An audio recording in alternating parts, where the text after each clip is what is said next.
Hello, नमस्कार दोस्तों, आप सभी का स्वागत है यूट्यूब चैनल AB97 क्लासेज में आपका हार्दिक स्वागत है। आज की इस क्लास में हम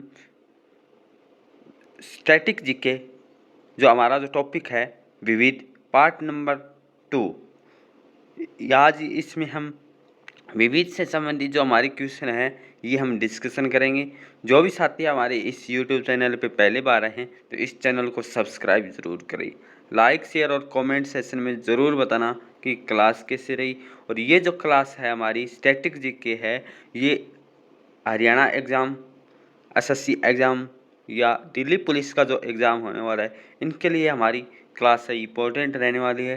तो आज के इस सेशन को हम शुरू करते हैं। हमारा क्वेश्चन है, किसे दक्षिण भारत का मैनचेस्टर कहा जाता है? दक्षिण भारत का जो मैनचेस्टर कहा जाता है, इसमें जो हमारा आंसर कौन सा रहेगा? कोयम्बटूर, मदुरई, ऑप्शन सी है बेंगलुरु, ऑप्शन डी है चेन्नई। इसमें जो हमारा आंसर सही रहेगा ऑप्शन ए कोयम्बटूर। दक्षिण भारत का, साउथ इंडिया का जो मैनचेस्टर कहा जाता है वो कोयम्बटूर को कहा जाता है। ऑप्शन ए हमारा सही है। जिस भी साथी का ऑप्शन ए सही है बहुत बढ़िया है। आज के ये हमारी टॉप 20 क्वेश्चन रहने वाले हैं। विविध पार्ट नंबर 2 है हमारा स्टैटिक जीके का। किसी न किसी एग्जाम में पूछा जाता है क्वेश्चन, दक्षिण भारत का मैनचेस्टर, भारत का मैनचेस्टर, यहाँ से हमारे क्वेश्चन इम्पोर्टेंट रहेंगे। तमिलनाडु के दूसरे सबसे बड़े और औद्योगिक शहर कोयम्बटूर को दक्षिण भारत का मैनचेस्टर भी कहा जाता है। नेक्स्ट क्वेश्चन है हमारा, निम्नलिखित में से कहाँ स्तूप नहीं है? सांची में, ऑप्शन बी है भरूच में, ऑप्शन सी है धमेक में, ऑप्शन डी है रांची में। जो सांची कहाँ स्तूप नहीं है वो है रांची में। रांची में स्तूप नहीं है, जबकि सांची में भी है, धमेक में भी है और भरूच में भी है। ऑप्शन डी हमारा इस आंसर का क्वेश्चन सही रहेगा। क्वेश्चन नंबर 23 है हमारा, निम्न में से किसको भारत की श्रम राजधानी कहा जाता है? तो इसमें जो हमारा आंसर सही रहेगा ऑप्शन डी नेल्लूर। नेल्लूर को भारत की श्रम राजधानी कहा जाता है। क्यों कहा जाता है नेल्लूर को? झींगा मछली के उत्पादन के लिए। जो झींगा मछली का उत्पादन है इसके कारण भारत की श्रम राजधानी किसे कहा जाता है? नेल्लूर को कहा जाता है। इसके बारे में और विस्तार से हम अध्ययन करते हैं। झींगा श्रिम्प के उच्च उत्पादन के कारण आंध्र प्रदेश के नेल्लूर जिले को भारत की झींगा या श्रिम्प राजधानी भी कहा जाता है। भारत की जो श्रिम्प राजधानी किसे कहा जाता है? नेल्लूर। कौन से स्टेट में? आंध्र प्रदेश। किसके उत्पादन के कारण? झींगा मछली के उत्पादन के कारण इसे भारत की श्रिम्प या झींगा राजधानी है वो भारत की मछली के उत्पादन के कारण इसे श्रिम्प राजधानी भी कहा जाता है। क्वेश्चन नंबर 24 है, दिल्ली में केंद्रीय सचिवालय के उत्तरी और दक्षिणी खंडों का वास्तुविद कौन है? जो दिल्ली में केंद्रीय सचिवालय जिसका उत्तरी और दक्षिण खंडों का जो वास्तुविद है वो कौन था? तो इसमें जो हमारा आंसर सही रहेगा ऑप्शन बी हर्बर्ट बेकर के द्वारा जो उत्तरी और दक्षिणी खंडों का वास्तुविद था। नेक्स्ट क्वेश्चन है, रेड डाटा बुक उन जातियों के बारे में जानकारी देती है जो रेड जो डाटा बुक है वो किस जातियों के बारे में जानकारी देती है? ऑप्शन ए है लुप्त, ऑप्शन बी है संकटपन, ऑप्शन सी है खतरनाक, ऑप्शन डी है बिरली। तो इसमें जो हमारा आंसर सही रहेगा, जो रेड डाटा बुक है संकटपन जो जातियां हैं उनके बारे में जानकारी हमें देती है। इम्पोर्टेंट क्वेश्चन यहाँ से बनेगा हमारा, IUCN की फुल फॉर्म क्या है? IUCN international union for the conservation of nature and natural resources विश्व की सभी संकटापन्न प्रजातियों के बारे में जो रेड लिस्ट के नाम से सूचना प्रकाशित करता है, इसकी स्थापना 1964 में हुई थी। रेड डाटा बुक में किसका विवरण दिया गया है? रेड डाटा बुक में जो विवरण दिया गया है, संकटापन्न पादप और जीव जंतु के बारे में रेड डाटा बुक में हमें जानकारी मिलती है और इसकी स्थापना 1964 में हुई थी। ये किसके द्वारा है? IUC international union IUCN conservation इसकी फुल फॉर्म है। इसकी स्थापना 1964 में हुई थी और इसके द्वारा रेड डाटा बुक में इसका विवरण दिया गया है। वन्य जीव संरक्षण अधिनियम 1972 के अधीन किस जीव का संरक्षण किया जाता है? वन्य जीव संरक्षण अधिनियम 1972 के अधीन किस जीव का जो संरक्षण है वो किया जाता है? इसमें जो हमारा आंसर सही रहेगा ऑप्शन ए, साई जीव है, उसका 1972 में संरक्षण किया गया था। और क्या है हमारा यहाँ से क्वेश्चन बनेगा वो भी हम डिस्कशन करते हैं कि हमारा यहाँ से क्या इम्पोर्टेंट क्वेश्चन बन सकता है। साई का वन्य जीव संरक्षण अधिनियम 1972 के तहत संरक्षण किया गया था। उल्लेखनीय कि भारतीय विशाल गिलहरी का संरक्षण भी इसके तहत किया जाता है, जो कि सामान्य गिलहरी से भिन्न है। भारत के किस राज्य को चावल का कटोरा या राइस बाउल भी कहा जाता है? भारत के किस राज्य को चावल का कटोरा कहा जाता है? ऑप्शन ए है आंध्र प्रदेश, ऑप्शन बी है तमिलनाडु, ऑप्शन सी है केरल, ऑप्शन डी है कर्नाटक। तो इसमें जो हमारा आंसर सही रहेगा ऑप्शन ए, आंध्र प्रदेश। आंध्र प्रदेश को भारत का चावल का कटोरा कहा जाता है। हरियाणा का चावल का कटोरा, ये धान का कटोरा किसे कहा जाता है? तो वो कहा जाता है करनाल को। किसको कहा जाता है? करनाल को। जैसे भारत में चावल का कटोरा किसे कहा जाता है? तो आंध्र प्रदेश को। वैसे ही हरियाणा में एक जिला है करनाल, उसको भी धान का कटोरा कहा जाता है। जैसे जैसे भारत में चावल का कटोरा कौन है? आंध्र प्रदेश।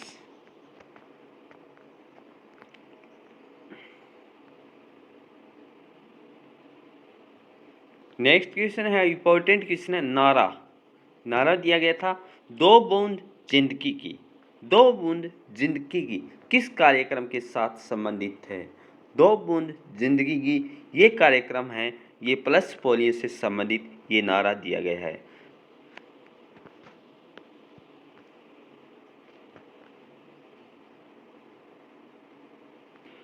नेक्स्ट क्वेश्चन है, सांडों की लड़ाई किस देश का राष्ट्रीय खेल है? जो सांड है उनकी जो लड़ाई है वो किस देश का राष्ट्रीय खेल है? तो ये राष्ट्रीय खेल ऑप्शन ए है स्पेन, ऑप्शन बी है पुर्तगाल, ऑप्शन सी है हंगरी, ऑप्शन डी है पोलैंड। ये जो खेल है ये किनका है? स्पेन का एक राष्ट्रीय खेल है। हमारा भारत का राष्ट्रीय खेल कौन सा है? हॉकी है।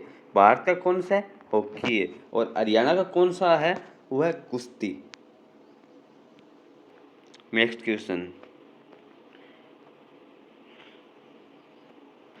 क्वेश्चन हमारा है कि सत्यजीत द्वारा निर्देशित फिल्म निम्न फिल्मों में से कौन सी रविंद्रनाथ टैगोर द्वारा लिखित कहानी जो नष्ट नीर पर आधारित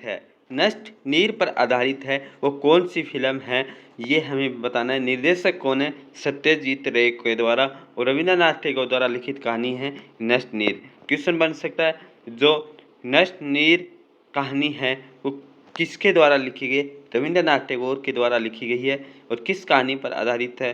कौन सी फिल्म है? ये हमें बताना है। तो इसमें जो हमारा आंसर सही रहेगा ऑप्शन बी, चारुलता जो फिल्म है वो रविंद्रनाथ टैगोर की कहानी नष्ट नीर पर आधारित है। और निर्देशक कौन है? सत्यजीत रे। सत्यजीत रे द्वारा निर्देशित फिल्म चारुलता किसकी फिल्म के निर्देशक है? वह सत्यजीत रे। और किसके द्वारा है? किस कहानी पे है? रविंद्रनाथ टैगोर द्वारा लिखित उपन्यास।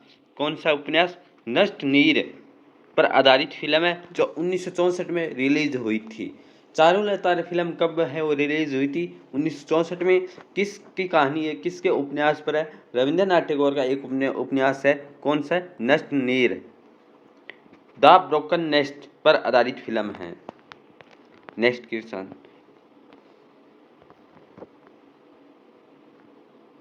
निम्न में से कौन सी फिल्म है जो सत्यजीत रे द्वारा निर्देशित नहीं है? कौन सी नहीं है?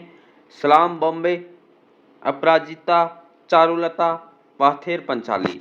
ऑप्शन ए हमारा सही रहेगा। जो सलाम बॉम्बे है वो सत्यजीत के द्वारा निर्देशित नहीं है, बल्कि अपराजिता है। और अपराजित या चारुलता और पाथेर पंचाली क्या है? सत्यजीत द्वारा है। परंतु जो ऑप्शन ए हमारा इस क्वेश्चन का आंसर है। नेक्स्ट क्वेश्चन हमारा, भारत का पहला उप प्रधानमंत्री कौन था? इंपॉर्टेंट क्वेश्चन है। उप प्रधानमंत्री हमारा भारत का पहला कौन था? वो था ऑप्शन बी हमारा रहेगा वल्लभ भाई पटेल। वल्लभ भाई पटेल क्या था? भारत का पहला उप प्रधानमंत्री था। प्रधानमंत्री पूछे तो कौन था? पंडित जवाहरलाल नेहरू। कौन था? पंडित जवाहरलाल नेहरू। और पहले राष्ट्रपति कौन थे? डॉक्टर राजेंद्र प्रसाद। अब तक सबसे अधिक उप प्रधानमंत्री देने वाला राज्य कौन सा है? गुजरात है। नेहरू मंत्रिमंडल में सरदार वल्लभ भाई पटेल देश के प्रथम उप प्रधानमंत्री थे। इसी प्रकार प्रथम इंदिरा मंत्रिमंडल में मोरारजी देसाई के दूसरे उप प्रधानमंत्री थे। जो दूसरा उप प्रधानमंत्री कौन था? इंदिरा मंत्रिमंडल में जो मोरारजी देसाई है वो दूसरे उप प्रधानमंत्री थे। वाजपेयी मंत्रिमंडल में लाल कृष्ण आडवाणी गुजरात के तीसरे उप प्रधानमंत्री थे। अब तक के अंतिम उप प्रधानमंत्री थे, ये सभी गुजरात राज्य से संबंधित थे। भारत के लोकतांत्रिक इतिहास में उपरोक्त व्यक्तियों समेत कुल 7 उप प्रधानमंत्री हुए थे, और जिनमें अन्य चरण सिंह, जगजीवन राम, यशवंत राव और देवीलाल। देवीलाल कौन से थे? 7वें उप प्रधानमंत्री थे। नेक्स्ट क्वेश्चन, दक्षिण भारत के निम्न राजनेताओं में ऐसा कौन सा ऐसा है जिसने फिल्मों में अभिनय नहीं किया? कि दक्षिण भारत के निम्न राजनेताओं में से कौन ऐसा है जिसने फिल्मों में अभिनय नहीं किया? CN Annadurai, Jayalalithaa, NT Rama Rao, MG Ramachandran. तो इसमें जो हमारा आंसर सही रहेगा ऑप्शन ए हमारा सही रहेगा, CN अन्नादुराई।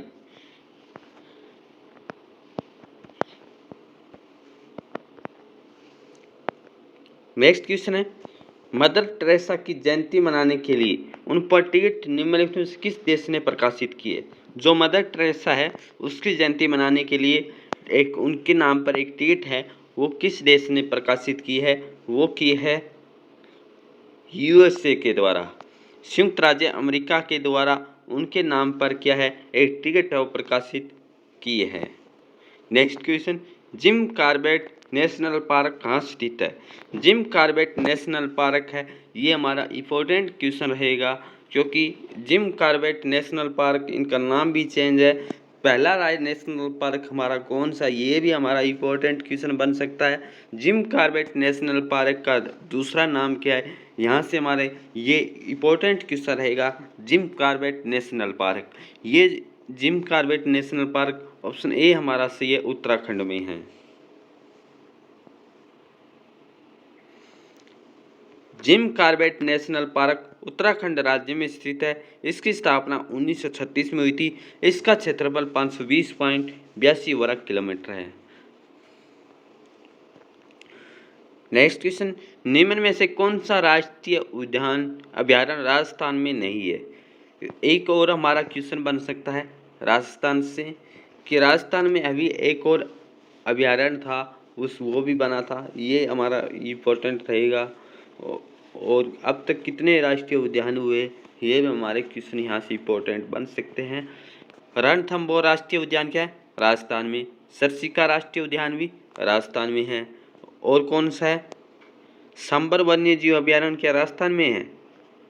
नहीं, सांबर वन्यजीव अभयारण्य भी राजस्थान में, राजाजी राष्ट्रीय उद्यान ये नहीं है राजस्थान में, परंतु एक और जो चौथा जो राष्ट्रीय उद्यान बना है राजस्थान का, उसका आंसर आपको कमेंट सेशन में देना है। अभी इसका राष्ट्रीय उद्यान है, अभी जो जुलाई अगस्त में इसका शुभारंभ हुआ है इस राष्ट्रीय उद्यान का।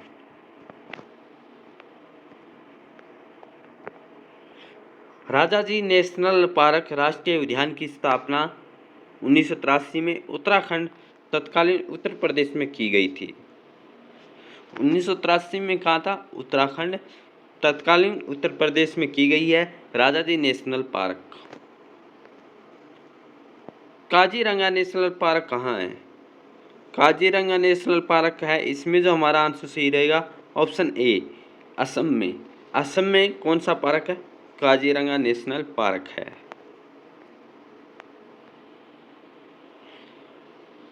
नेक्स्ट क्वेश्चन है, पृथ्वी पर सबसे लंबे समय तक टिकने वाला विशाल वृक्ष कौन सा है? जो पृथ्वी पर ज्यादा समय तक टिकने वाला जो वृक्ष है, इसमें जो हमारा आंसर सही रहेगा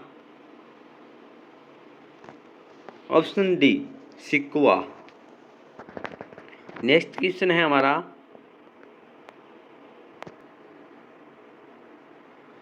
ग्रीन पार्क स्टेडियम किस राज्य में, किस स्टेट में है? ग्रीन पार्क स्टेडियम कहाँ है? कानपुर में।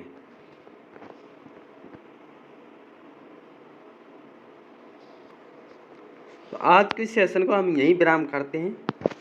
इंपॉर्टेंट क्वेश्चन 20 क्वेश्चन है और जो सीरीज चलाई हुई है हमने स्टैटिक जीके की, ये जो क्लास हमारे थी विविध पार्ट नंबर 2। नेक्स्ट पार्ट हमारा रहेगा वो हम नेक्स्ट क्लास में डिस्कशन करेंगे। जो भी साथी हमारे इस यूट्यूब चैनल पे पहली बार आए तो इस चैनल को सब्सक्राइब जरूर करें, लाइक शेयर कमेंट सेशन में ज़रूर बताना कि क्लास कैसे रही। Thank you all of you. जय हिंद, जय भारत।